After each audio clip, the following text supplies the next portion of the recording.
Bonjour, bonjour, comment allez-vous? J'espère que vous allez super bien, que vous avez bien dormi, bien mangé, que vous avez pris un bon petit déjeuner, bla bla bla. Vous connaissez la chanson. On est mercredi, encore. Mercredi, jeudi, vendredi, samedi, dimanche. 5 dodo pour parler comme avec les petits. Et on se retrouve. Je suis impatiente, je ne tiens plus en place. Je suis infernale. Franchement, vous devriez m'entendre à longueur de journée. Je dis à tout le monde, tu sais quoi, je retourne à l'école. Tu sais quoi, je suis trop contente de retrouver mes élèves. Les gens me prennent pour une dingue. Ouais, bah écoutez, si c'est pour être dingue comme ça me dérange pas. Bon, vous êtes prêts pour le programme du jour? Moi, je suis prête et je suis en super forme. En plus, vous allez m'adorer parce qu'il y a de la grammaire et des fractions. Ouais, merci madame, ça va être une bonne journée. C'est parti! Alors, pour le petit programme du jour, 3 feuilles de grammaire et 3 feuilles de fractions. Ensuite, un petit devoir pour les papas et les mamans. Bon, évidemment, les enfants, vous pouvez le faire vous-même. Mais si vous voulez déléguer et donner ça à maman ou à papa pour que ce soit bien fait, pourquoi pas, j'ai envie de dire. C'est un petit travail de découpage. Ok? On est parti. Alors, on commence avec grammaire 30. C'est sur le groupe sujet. On a déjà travaillé ça en classe, mais ça va nous faire du bien de revoir un petit peu. D'accord? C'est pour ça qu'il y a un rappel, je vais le lire avec vous. Passez pas tout de suite plus loin dans la vidéo, écoutez bien le rappel. Chaque fois qu'on fait une dictée, je vous demande de trouver l'action. Et puis je vous dis, même c'est qui fait l'action? Eh ben, c'est ça le sujet. Donc le groupe sujet, l'élément indispensable à la compréhension de la phrase. S'il n'y a pas de groupe, ça arrive qu'il y ait des phrases sans groupe sujet. Mais pour bien comprendre une phrase, il faut savoir qui fait l'action. Il fait ou parfois il subit l'action. D'accord? Alors ça peut être un groupe nominal, donc plusieurs mots. Ça peut être juste un pronom, un petit mot. Parfois, ça peut être un verbe, c'est bizarre, un verbe à l'infinitif, c'est bizarre quand on rencontre ça, mais c'est possible. Le groupe sujet est généralement, j'insiste sur généralement, placé avant le verbe, mais parfois, c'est l'inverse. Par exemple, dans une phrase interrogative, il est placé après le verbe. Exemple, comment y arriverons-nous? Le verbe, c'est arriveront, c'est qui arriveront? C'est nous, donc il est derrière. Et c'est le sujet qui décide, qui donne au verbe les marques de personne et de nombre. Donc c'est lui qui décide masculin, féminin ou singulier, pluriel. C'est le sujet qui décide comment s'écrit le verbe. Le verbe est le chef de la phrase, mais c'est le sujet qui décide comment le verbe s'écrit. D'accord? Il peut être sous-entendu, ça veut dire que parfois le sujet n'est pas écrit. Si je dis « va », ben, la personne à qui je parle, c'est que je m'adresse à elle, d'accord? Mais en général, on sait très facilement de qui on parle. Donc ici, tout simplement, souligner les groupes sujets. Bon, il y a sûrement des petits pièges, hein, d'accord? J'en fais 2 avec vous, la première et la dernière. Le vieil arbre solitaire et centenaire se dresse en haut de la colline. Alors moi, je vais vous demander 2 choses.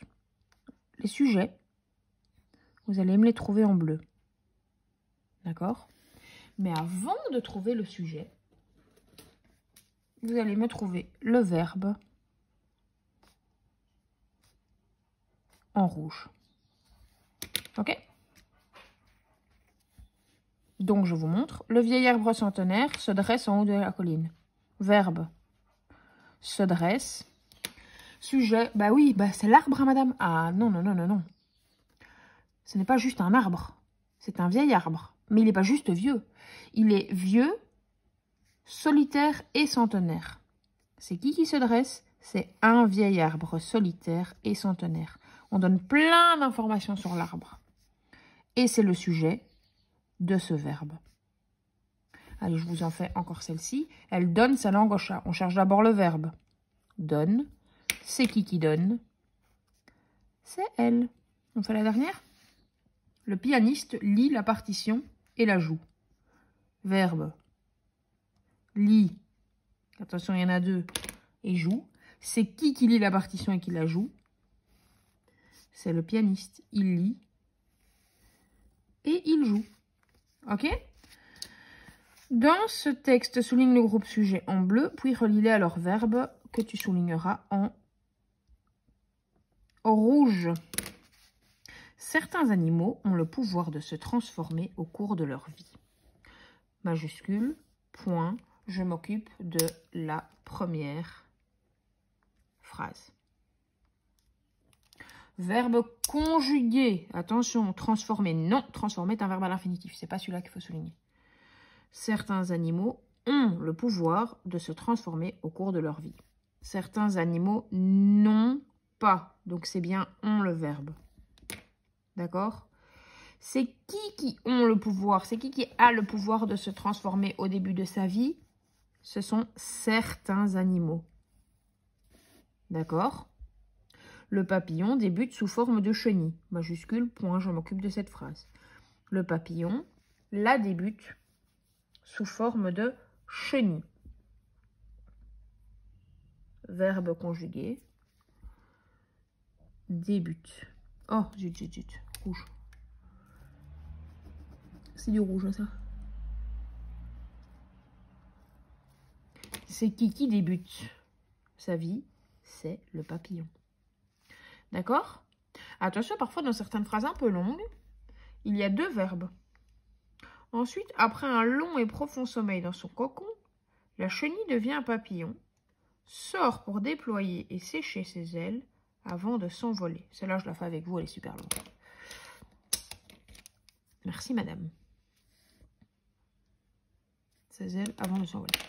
Ensuite, après un long et profond sommeil dans son cocon, la chenille devient papillon, sort pour déployer et sécher ses ailes avant de s'envoler. Verbe déployer, sécher, envoler. Oui, mais ce sont des verbes à l'infinitif. Donc, ce ne sont pas les verbes conjugués de la phrase. Par contre, ici je vois sort. Et ici je vois devient. C'est qui devient un papillon? C'est bien la chenille. C'est qui sort pour déployer, sécher ses ailes? C'est toujours. Bon, vous pouvez faire comme ça. La chenille. D'accord? Bon, les phrases qui restent, vous essayez de les faire tout seul. C'est parti. Vous avez vu quelque chose en fait? Est-ce que j'ai fait? Oui, je crois bien.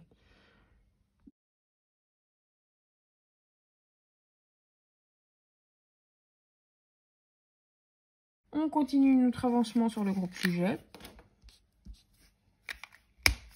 Souligne tous les groupes sujets et entoure d'une même couleur ceux qui désignent la même chose. Donc, tu vas les souligner en noir.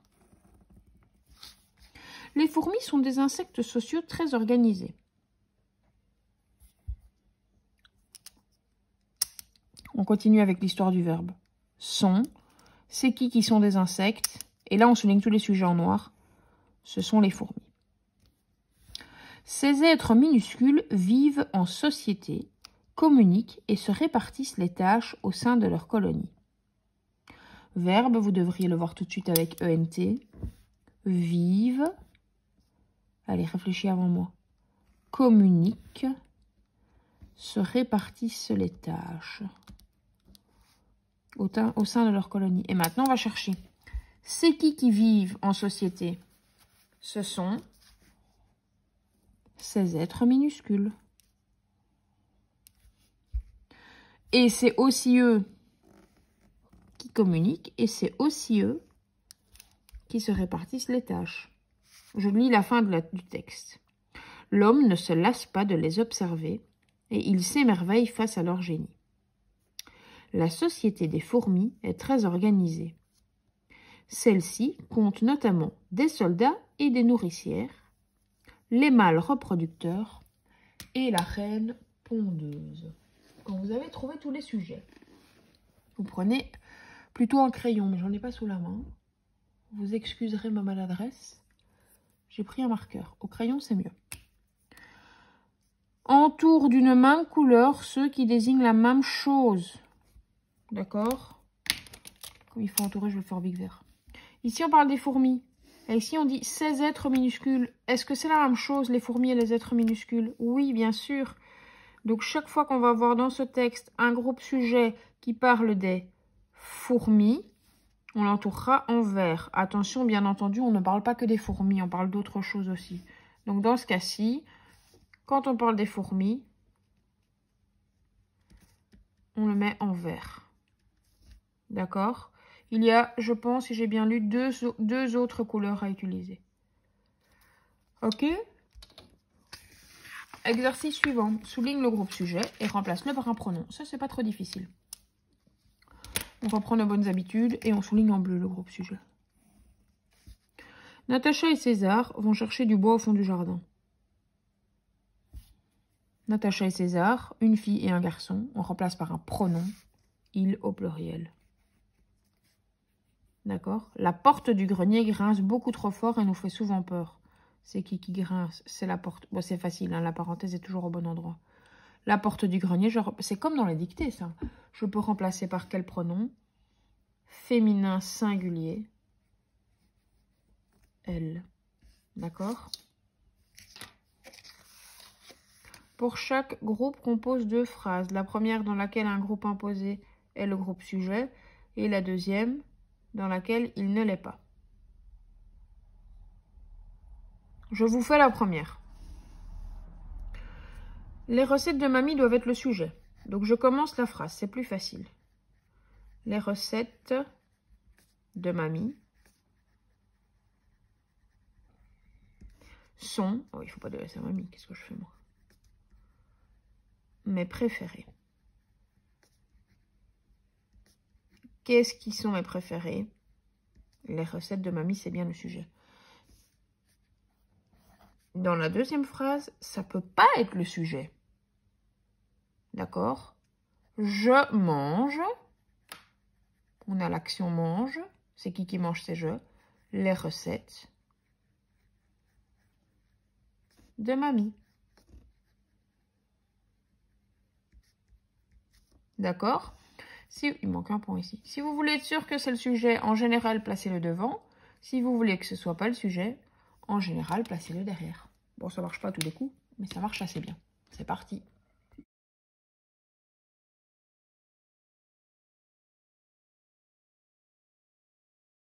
Alors, bien entendu, bon, maintenant on est sur grammaire 32. À quoi ça sert de trouver son sujet? Le sujet du verbe, c'est pour l'accorder, évidemment. Le verbe peut avoir plusieurs sujets. Ça arrive, hein. Mon père et ma mère partent à la mer. Donc, il peut y en avoir plusieurs. Lorsque les sujets sont des personnes différentes, la première l'emporte toujours sur la deuxième. Ça va se faire naturellement. Toi et moi partons à la mer. Bah, toi et moi, c'est la même chose que nous. Lorsque les sujets sont des personnes différentes, la deuxième l'emporte sur la troisième. C'est compliqué, ça. Ça, je ne développe pas plus que ça. Le sujet se situe parfois après le verbe. Alors, regardez ici. Complète ces phrases avec le groupe sujet qui convient. Vont devoir relire leur dictée. Il y a un T avant. Donc, c'est qui vont devoir relire leur dictée? Il y a plusieurs solutions possibles. Ça doit être au pluriel. Alors, Ingrid, c'est un nom de fille. Ingrid et Julie vont devoir relire leur dictée. Ça fonctionne. Je vont, ça marche pas. Loïc et moi vont, ça marche pas. Tu vont, ça marche pas. Pour l'instant, il y a celui-là qui fonctionne. Nicolas et toi vont devoir. Non, si c'est Nicolas et toi, c'est la même chose que vous. Les élèves vont devoir relire leur dictée. Ça fonctionne? Ça fonctionne. Lola vont devoir. Non, ça marche pas. Marc vont devoir. Ça ne fonctionne pas non plus. Donc, ça pourrait être les élèves et ça pourrait être Ingrid et Julie. Attention, Ingrid et Julie sont 2 filles. Donc, peut-être qu'il faut que tu regardes s'il n'y a pas une phrase où il y a un « elle » au pluriel. D'accord? Moi, si j'étais vous, mais je vais le faire au crayon parce que je risque de me rendre compte que nous faisons une erreur. Je mettrai les élèves. Devient tellement jolie et gentille. On parle d'une fille. C'est qui devient tellement jolie et gentille? Ben, si on parle d'une fille toute seule, il n'y a pas beaucoup de solutions. Ça ne peut être que Lola. D'accord? Ici, il y en a 2. Essaye, mais n'y arrive pas. Attention, ici, c'est un E. Donc, c'est à la première personne ou bien à la troisième personne du singulier. T'as compris? C'est parti. Et ici, conjugue les verbes au présent de l'indicatif après avoir encadré le groupe sujet en bleu. On trouve le sujet. Non, on trouve le verbe. Pour la première fois, je pars au camp avec mes amis durant toute une semaine en forêt. Donc tu dois écrire part. Pour savoir comment écrire part, tu dois savoir c'est qui part. C'est je. Je pars. On n'a pas vu toutes les règles d'accord du présent de tous les groupes, mais tu fais comme tu penses. D'accord? Mes amis et moi, c'est la même chose que nous. Nous être. Ça devient nous. Nous sommes. Mes amis et moi. Et tu entoures le sujet. Ok? C'est parti mon kiwi.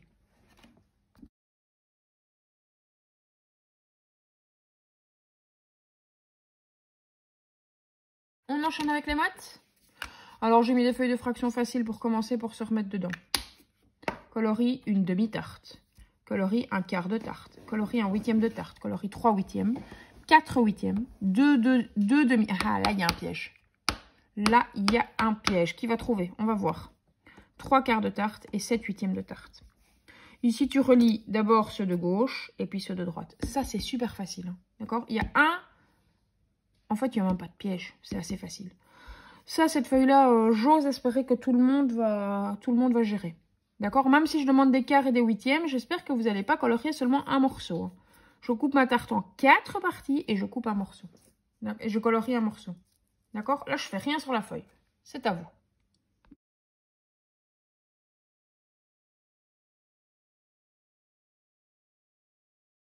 Continue. Fraction 22. Ici, on vous demande de nouveau de colorier les fractions demandées. 1 tiers. Je coupe en 3 et j'en colorie un morceau. 1, 2, 3, 4, 5, 6, 7, 8, 9. Il y a 9 morceaux. Pour couper en 3, je dois bien en mettre 3 dans chaque partie. 1 tiers, 2 tiers, 3 tiers. Je coupe en 3, j'en colorie 1. D'accord? Et je colorie 1 tiers. D'accord? Allez, j'espère que cette erreur-là, il n'y a plus personne qui l'a fait. Le reste, ça va tout seul. Colorie les fractions demandées des solides. 3 dixièmes, il est déjà coupé en 10 morceaux, c'est facile. 2 cinquièmes, là, tu dois d'abord le couper en 5. Et 5 dixièmes, observe les fractions coloriées et relie-les au nombre qu'ils correspondent. Ça devrait aller tout seul.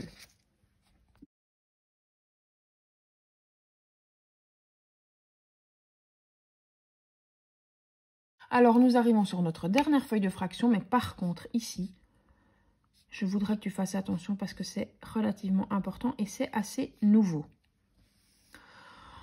Nouveau, mais si tu as compris les fractions, si tu as compris la division avec les fractions, ça devrait aller tout seul. Ici, on va faire des fractions de nombres. Donc, par exemple, on va dire qu'on va prendre un demi de 6. Mais un demi de 6, c'est 3, ça c'est facile. Mais d'abord, vous allez essayer de comprendre comment on fait pour les trouver. Pour calculer 3 quarts de 8, on peut aussi écrire, à la place du 2, on va remplacer par fois. 3 quarts fois 8. C'est bizarre, mais tu retiens. 3 quarts de 8. Donc j'ai 8 € et je dois d'abord les couper en 4 et puis je dois prendre 3 parties. On peut aussi écrire 8 fois 3 quarts. Tu retiens que c'est pareil, mais tu rencontreras plus souvent cette écriture-ci en primaire. Alors, pardon, il est tard. Le soir, pour moi, quand je fais cette vidéo. D'abord, je cherche 1 quart de 8. Au lieu de chercher 3 quarts, je vais d'abord le couper en 4 morceaux égaux. Et après, regardez, je vous fais un petit exemple. 1, 2, 3, 4, 5, 6, 7, 8. Et on me demande de chercher 3 quarts de 8. Alors d'abord, je cherche 1 quart. Je coupe en 4 parties identiques. Donc d'abord, je cherche 1 quart. Et ensuite, je vais transformer. Et moi, des quarts, il ne m'en faut pas 1. Il m'en faut 3. Donc j'ai 1 quart ici.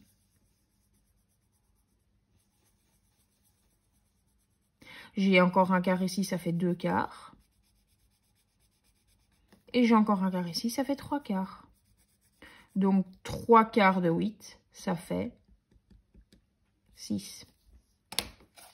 Alors ici, observe la première ligne et puis tu vas pouvoir compléter. Si on te demande 1/9 de 72, on te dit ça fait déjà 8. 1/9. Quand le dénominateur est 1, c'est assez facile. Tu dois simplement couper ton 72 en 9 morceaux. 72 divisé par 9 égale 8. Donc 1/9 de 72 égale 8.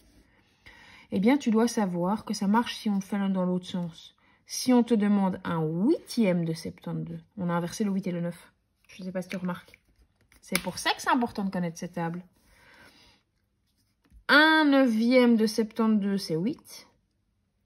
Si on inverse ces deux nombres-là, 1/8 de 72, ça devient 9. Si je coupe 72 en 8, ça fait 9. Si je coupe 72 en 9, ça fait 8. 72 est dans les deux tables. On fait la suivante. On commence par ici. 48 divisé par 6. Alors, 48 divisé par 6, ça fait combien? Je t'écoute. Non, je t'écoute pas parce que je suis pas là, mais ça fait... Il y en a qui n'ont pas encore répondu, je l'entends là. Je t'attends, je t'attends. Ça fait 8. On est d'accord? 30, 36, 42, 48, ça fait 8. Regarde, 72 divisé par 9 égale 8. Donc, 1/9 de 72 égale 8. 48 divisé par 6 égale 8. Donc, regarde, si on a cherché des neuvièmes, on a divisé en 9. Donc ici, on a cherché un sixième. Ici, un sixième de combien? De 48 égale 8. Et maintenant, je vais dans l'autre table. Je vais dans l'autre sens.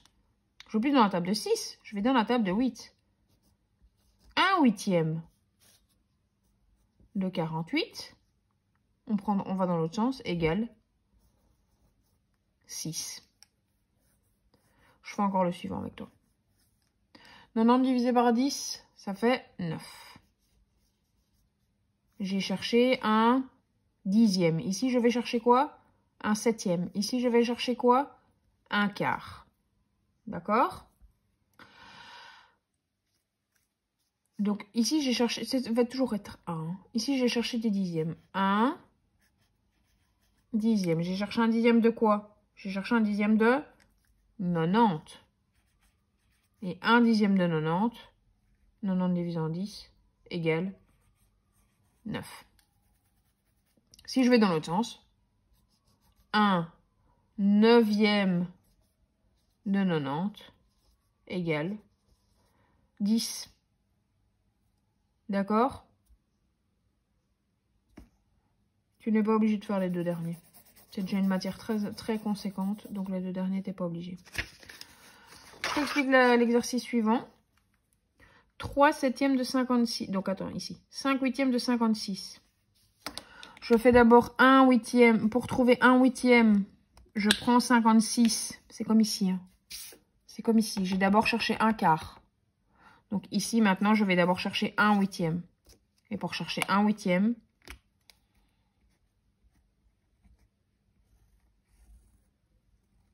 je coupe en 8. Sauf que j'ai pas besoin de 1 huitième. J'ai besoin de 5 huitièmes. Donc après, je multiplie par 5. Bon, regarde, je le fais avec toi. 3 septièmes de 56. Donc j'ai 56 bonbons. Je dois d'abord les couper en 7. Ça fait combien ça, 56 divisé par 7? Hein, je t'écoute.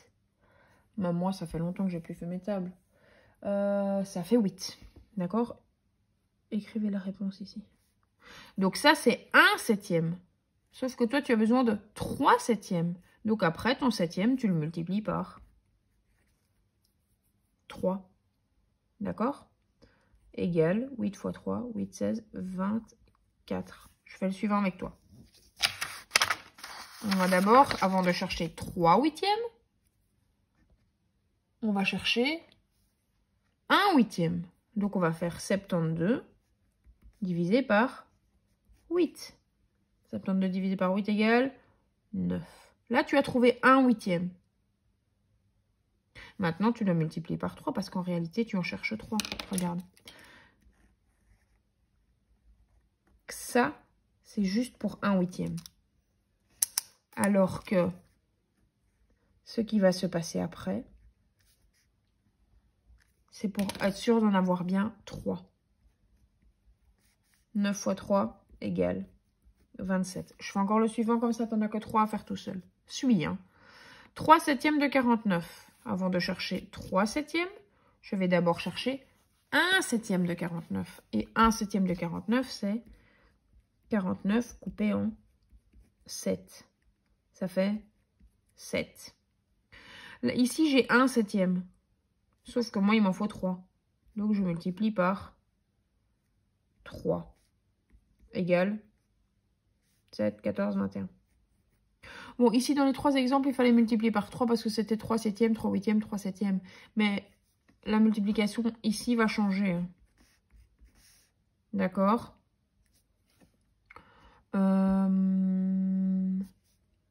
C'est parti. Ici, je t'en fais encore 2. Comme ça, tu ne fais pas tout seul. Je te fais celui-ci parce que la division est un petit peu plus embêtante. 7 huitièmes de 88. Donc, je cherche d'abord 1 huitième. Donc, je fais 88 divisé par 8.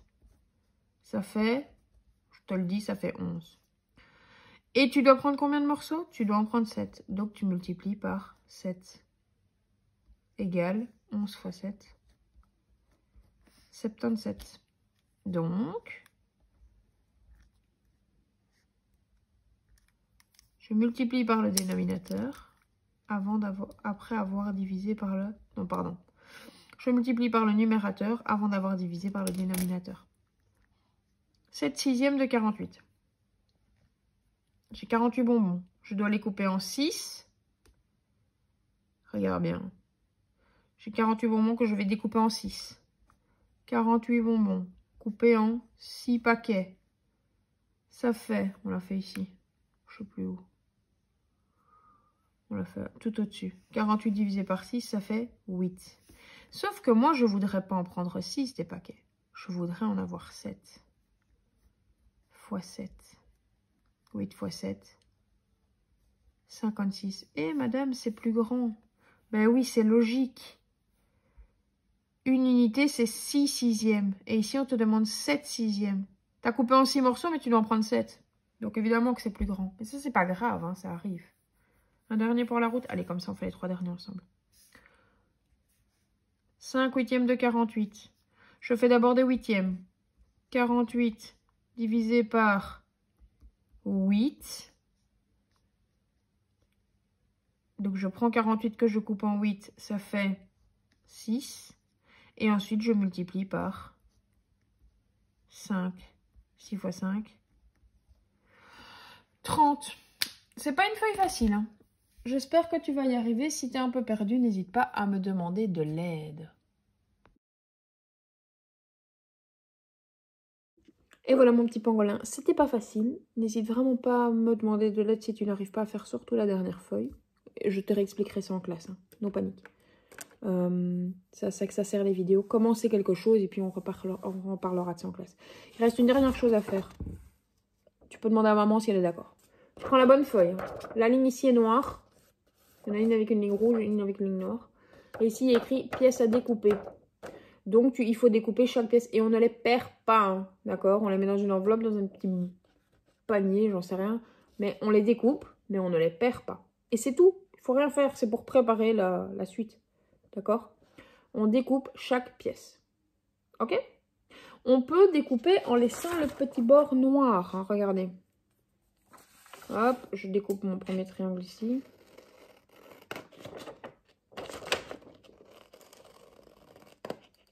Hop. Et hop, regardez. J'ai laissé le bord noir. Hein. Ce sera plus joli. D'accord? C'est parti. J'espère que vous allez passer une bonne journée. Je vous souhaite bonne chance pour battre votre record de défi. Moi, je suis sûre que vous en êtes capable. Même si ça va commencer à devenir difficile. Et n'hésitez pas à faire encore plein de défis. Amusez-vous bien et à bientôt!